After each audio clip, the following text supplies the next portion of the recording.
যে নিজেকে বিশ্বাস করে সে কখনো গরিব থাকতে পারে না। এখন হয়তো তার কাছে পয়সা কম, কিন্তু সে যখন নিজে নিজে মনে করে নেয় আমি এই জায়গায় থাকবো না, এই জায়গায় যাবো, যত কষ্ট হোক যাব, যতদিন না হচ্ছে আমি কাজটা ছাড়বো না, সে কোনোদিন গরিব থাকতে পারে না। শুধু অভাব কিসে? আত্মবিশ্বাসে, বিশ্বাস।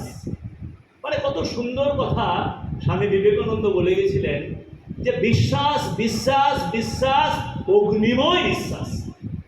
প্রাচীন ধর্ম বলিত যাহারা ঈশ্বরে বিশ্বাস করে না তাহারাই নাস্তিক। নতুন ধর্ম বলিতেছে যারা নিজেকে বিশ্বাস করে না তারাই নাস্তিক। নিজের উপরে বিশ্বাসটা রাখো। আজকে আমার কাছে পয়সা নেই, নো প্রবলেম, বাট এটা আমার ডিজায়ারলি, যতক্ষণ না আমার প্রাপ্তি হচ্ছে ততক্ষণ আমি থেমে থাকবো না। আমি ওই মানুষটা আপনার সামনে বলছি। কারা কারা এর আগে আমার বক্তব্য শুনেছেন, আমার কথা?